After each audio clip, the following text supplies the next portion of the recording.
বড় বৌমা, আমি ছোট খোকার জন্য একটা ভালো পাত্রী দেখেছি। এই দেখো, এই পাত্রীটাকে আমার খুব পছন্দ হয়েছে। এবার তুমি দেখো তোমার কেমন লাগছে বলো।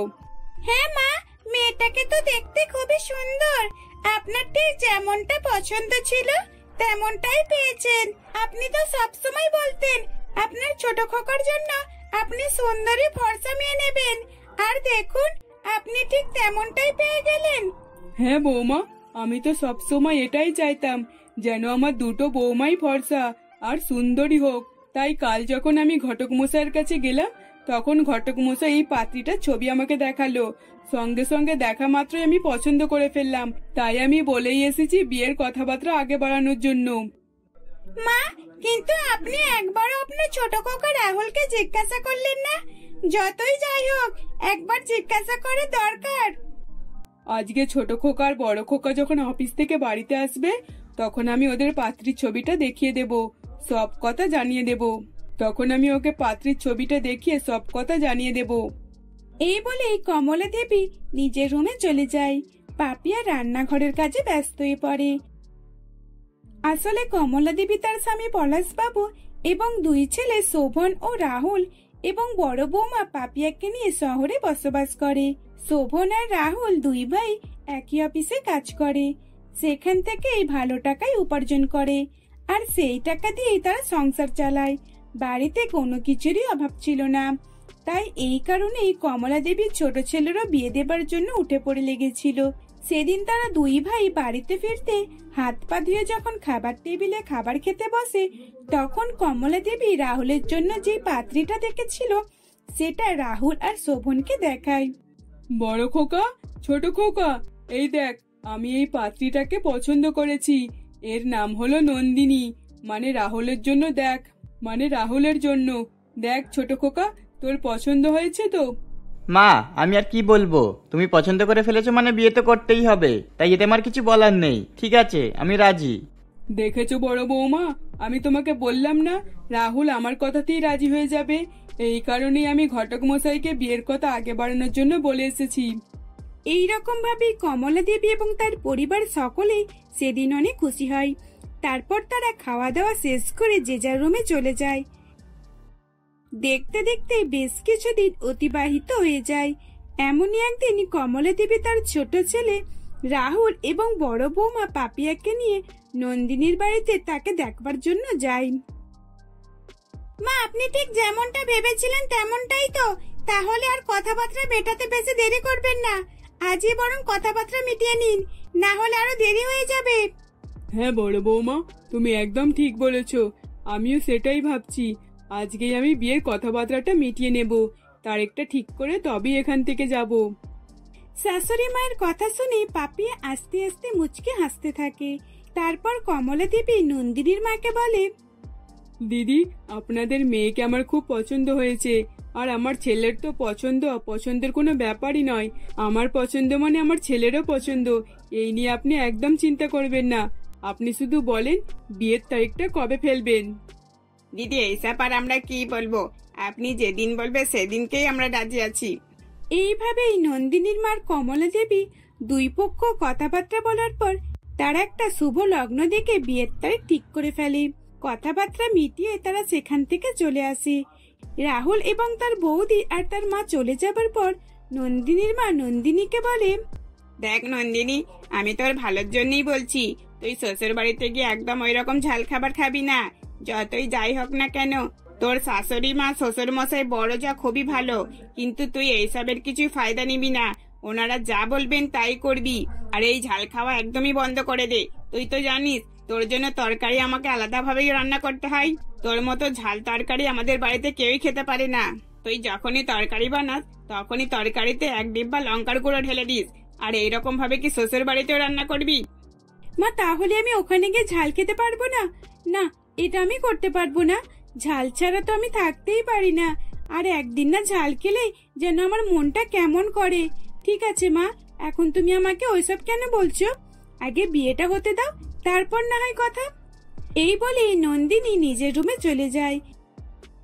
দেখতে দেখতে আরো বেশ কিছু মাস কেটে যায়।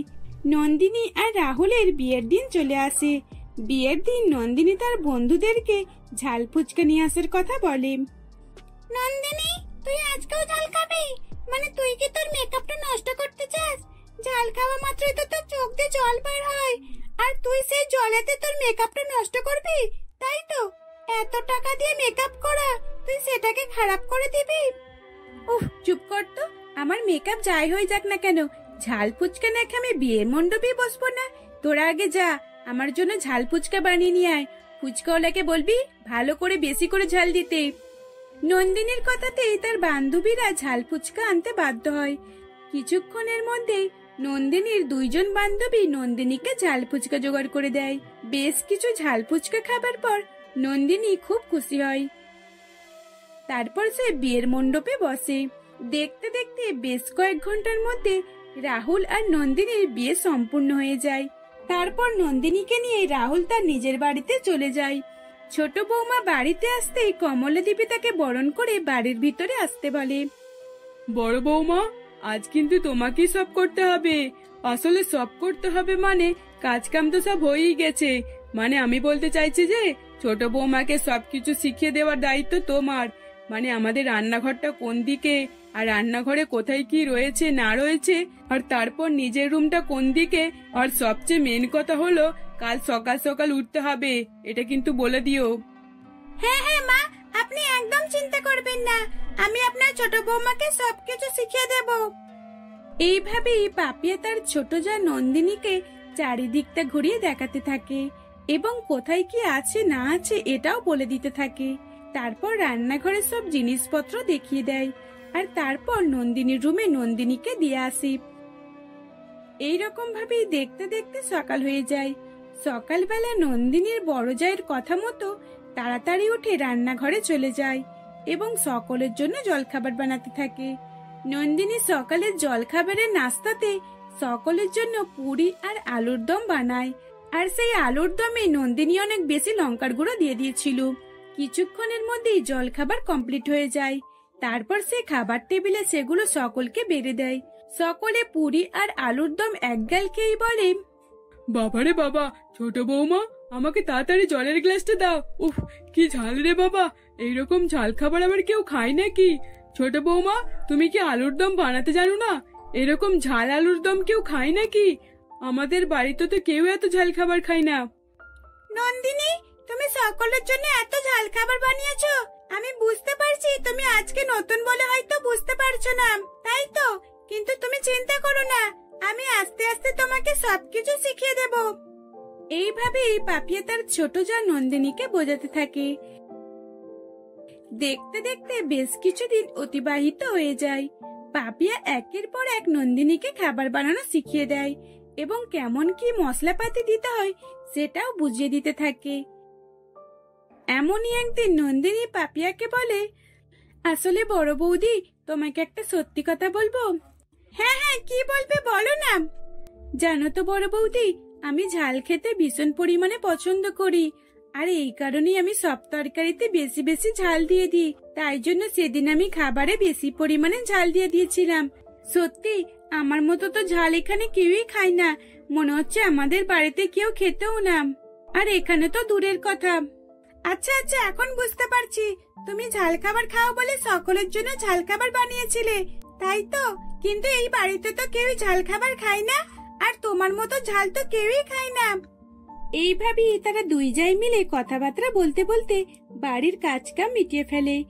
তারপর পাপিয়া নিজের রুমে চলে যায় এবং নন্দিনী রাহুল অফিস থেকে বাড়িতে ফেরার সময় হয়ে আসছে দেখে নন্দিনী সাথে সাথে রাহুলকে ফোন করে বলে, রাহুল বলছি, শোনো না, আমার জন্য ঝাল ফুচকা নিয়ে আসবে তো, অনেক বেশি ঝাল। ফুচকলাকে বলবে ওনার কাছে যত লঙ্কা আছে সবটাই যেন দিয়ে দেয়, এইরকম ঝাল ফুচকা নিয়ে আসবে। নন্দিনী, তোমার কি মাথা খারাপ হয়ে গেছে? তুমি এত ঝাল কেন খাবে? তোমাকে যেটা বলছি সেটা শোনো, না হলে কিন্তু খুব খারাপ হয়ে যাবে। নন্দিনীর কথাতে রাহুল ঝাল ফুচকা নিয়ে আসতে বাধ্য হয়। রাহুল ঝাল ফুচকা নিয়ে নিজের রুমে চলে যায়। তখন নন্দিনীকে ঝাল ফুচকা দেখায়। নন্দিনী ঝাল ফুচকা দেখে অনেকই খুশি হয় এবং সে সাথে সাথে তখনই খাওয়া শুরু করে দেয়।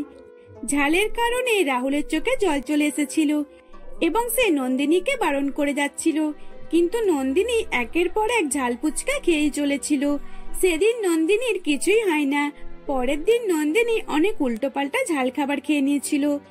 এর ফলে নন্দিনীর পেটের ব্যথা হতে শুরু করে। বাবারে বাবা, আজ তো আমি বিছানা থেকে উঠতেই পারছি না। বড় বৌদি একবার এদিকে এসো। হ্যাঁ নন্দিনী, বলো, তুমি আমাকে ডাকছিলে? কিন্তু কি হয়েছে আজ তোমার? তুমি এখনো উঠছো না, কি ব্যাপার? বড় বৌদি, আজ আমার পেটে খুবই ব্যথা করছে। আসলে আজকে সকাল থেকে আমি অনেক ঝাল খাবার খেয়ে নিয়েছি, আর এই ঝালের কারণে পেটটা যেন জ্বলে জ্বলে উঠছে। তুমি কিছু একটা করো। নন্দিনীর কথা শুনে পাপিয়া নন্দিনীকে তাড়াতাড়ি একটা পাশের হসপিটালে নিয়ে যায় এবং সঙ্গে সঙ্গে কিছু ডক্টর ম্যাডাম পাপিয়ার কথা মতো নন্দিনীকে চেক আপ করে। তারপর সেদিন পাপিয়াকে কিছু ওষুধপালা দিয়ে এবং ঝাল খাবার খেতে বারণ করে ছেড়ে দেয়। সেদিনের পর থেকে নন্দিনী শ্বশুর বাড়ির সকলের কথা মতোই চলতো, আর বেশি ঝাল খাবার খেত না, কমই খেত। এইরকম ভাবেই তারা হাসি খুশিতে দিন কাটাতে লাগলো। পুরুলিয়া গ্রামে মদন তার স্ত্রী মোহনাকে নিয়ে বসবাস করত। তাদের অর্থনৈতিক অবস্থা খুব একটা ভালো ছিল না। মদনের কাছে অনেক সম্পত্তি ছিল, কিন্তু সেগুলো সব গ্রামের প্রধানের কাছে জমা ছিল, আর বাকি যেই জমিটুকু ফাঁকা ছিল সেইখানেই মদন চাষবাস করে সংসার চালাতো। তারা দুইজনেই খুব কষ্ট করে দিন কাটাতো। এমনই একদিন প্রচন্ড গরমের কারণে খরা দেখা দেয়। নদী, নালা, খাল, বিলের সব জল শুকিয়ে যায়। জল না হওয়ার কারণে জমিতে ফসলও চাষ করতে পারে না। এই দেখে মদন তার স্ত্রী মোহনাকে বলে, কি গো, এই বছরে তো আর কিছুই চাষবাস করতে পারছি না। এখন আমরা বাজারে কি বিক্রি করব আর কি খাবো? হ্যাঁ, সবই তো দেখতে পাচ্ছি, কিন্তু কি করব বলো? আমার কি মনে হয় জানো, আমাদের দুইজনে শহরে চলে যাওয়া দরকার। ওইখানে গিয়ে আমরা কিছু একটা কাজ করলে তাহলে আমাদের খুব ভালো লাভ হবে। কিন্তু শহরে যেতে গেলেও তো এখন টাকার দরকার, সেটাও তো আমাদের কাছে নেই। মোহনা, আমি বলি কি, যদি আমরা কিছু টাকা পয়সা প্রধান মশাইয়ের থেকে ধার নিই, তাহলে তো আমরা কিছু একটা কাজ করতে পারবো, তাই না? না না, আমরা তো একই ওনার থেকে অনেক টাকা ধার নিয়ে বসে আছি। হয়তো ওনার টাকা মেটাতে মেটাতে আমাদের সারা জীবন লেগে যাবে। আমি আর ওনার থেকে ধার নিতে চাই না। তুমি বরং আমার এই ছোট্ট কানের দুলটা বিক্রি করে যা টাকা হয় সেটা নিয়ে এসো, আর এই টাকা নিয়ে আমরা দুইজনে শহরে চলে যাব। মোহনা, তুমি এই কানের দুলটা বিক্রি করে দেবে? এটা তো তোমার মা তোমাকে দিয়েছে, একমাত্র এটাই আছে তোমার মায়ের স্মৃতি, আর তুমি এটাকেও বিক্রি করে দেবে? দেখো, এই কানের দুলটা বিক্রি করা ছাড়া আমাদের কাছে আর কোনো উপায় নেই। তাই আমি যেটা বলছি সেটাই করো। তুমি যাও, কানের দুলটা বিক্রি করে টাকা নিয়ে এসো। আজকেই আমরা শহরের উদ্দেশ্যে রওনা দেব। মোহনার কথা মতো মদন কানের দুলটা বিক্রি করতে চলে যায়। সে একটা সোনার দোকানে কানের দুলটা বিক্রি করে আসে। কানের দুলটার বদলেই তাকে 2000 টাকা দিয়েছিল। সেই টাকা নিয়ে মদন ও মোহনা কলকাতা শহরে চলে আসে। বাস থেকে নেমে মদন মোহনাকে বলে, তোমার কথা মতো তো আমরা শহরে চলে আসলাম, কিন্তু এখন আমরা কোথায় যাব? এই অচেনা শহরে তো আমরা কিছুই চিনি না, আর কাউকে জানিও না। বেশ কিছুটা দূর হেঁটে গেলে আমার পিসিমার বাড়ি, চলো আমরা দুইজনে ওইখানে যাই। পিসিমা দেখলেই খুব খুশি হয়ে যাবে। এই বলে মদন ও মোহনায় দুইজনে তার পিসির বাড়ির দিকে যেতে থাকে। কিছুক্ষণ পরেই তারা দুইজনে তাদের পিসিমার বাড়িতে পৌঁছে যায়। মোহনা বাইরে থেকে দরজার ডোরবেলটা বাজায়। ডোরবেলের আওয়াজ শুনে তার জামাইবাবু দরজা খোলে। রামকৃষ্ণ বাবু মদন ও মোহনাকে দেখে বলে, আরে মোহনা, মদন, তোমরা আজ হঠাৎ এইখানে, কি ব্যাপার? জামাইবাবু, আসলে আমাদের পরিস্থিতির অবস্থা খুবই খারাপ, তাই আমরা যেমন হোক করে শহরে এসেছি। দয়া করে আমাদের একটু সাহায্য করুন। এই বলে মোহনা তার জামাইবাবুকে সব ঘটনা খুলে বলে। সব ঘটনা শোনার পর রামকৃষ্ণ বাবু মনে মনে ভাবে, ও, মনে হয় এরা দুজনে আমার বাড়িতে থাকতে এসেছে। আমার 1 মাসের সব সদাপত্র 1 সপ্তাহে শেষ করে দেবে। এদের এখান থেকে যেমন হোক করে তাড়াতেই হবে। আমি এদেরকে বসে বসে খাওয়াতে পারবো না। জামাইবাবু, তুমি কি এত ভাবছো? কিছু তো বলো। দেখো, তোমরা এখানে থাকতে চাইলে থাকতে পারো, কিন্তু নিজেদের খাবার নিজেদেরকে জোগাড় করতে হবে। তোমাদের খাবার আমি জোগাড় করতে পারবো না, বুঝেছো? এই বলে রামকৃষ্ণ বাবু কাজে চলে যায়। রামকৃষ্ণ বাবুর মুখে এই কথা শুনে মোহনার চোখে জল এসে যায়। তখন সে কাঁদতে কাঁদতে মোহনকে বলে, সত্যি বিপদে পড়লে তখনই মানুষ চেনা যায়। আমাদের আজ এতটাই খারাপ অবস্থা যে নিজেদের লোকেরাও এরকম মুখ ঘুরিয়ে নিচ্ছে। আমি তো শুধু এই কথা শুনেছিলাম, কিন্তু আজ দেখেও নিলাম। এই বলে মোহনা ও মদন সেখান থেকে চলে আসছিল। ঠিক তখনই সেখানে তার পিসিমা এসে বলে, মা মোহনা, তোরা যাস না এখান থেকে। তুই তো জানিস তোর জামাইবাবু খুব কিপটে। ওনার কিপটেমোর কারণে আমারও খুব বিরক্ত লাগে। মোহনা, তোরা এখানে এই অচেনা শহরে কোথায় যাবি? এখন তার থেকে ভালো তোরা এইখানেই থাক আর নিজেদের একটা কাজের সন্ধান কর। তোরা যখন কাজ করে ঘর ভাড়া নিয়ে নিবি তখন এখান থেকে চলে যাস। না পিসিমা, আমরা এখানে থাকতে পারবো না। আমার স্বামীর সম্মানের কাছে আর কোনো জিনিসই আগে হতে পারে না। আমার স্বামীর সম্মানটাই আমার কাছে আগে। হ্যাঁ রে মা, বুঝতে পেরেছি।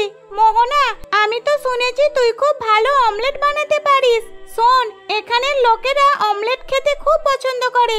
তুই যদি তোর হাতের অমলেট খাইয়ে সবার মন জয় করতে পারিস তাহলে তোর অনেক টাকা লাভ হবে। কিন্তু পিসিমা, অমলেট বিক্রি করতে গেলে তো তার জন্য অনেক কিছু মশলা, ডিম কিনতে হবে। সেগুলো কেনার মতো তো আমাদের কাছে টাকা নেই।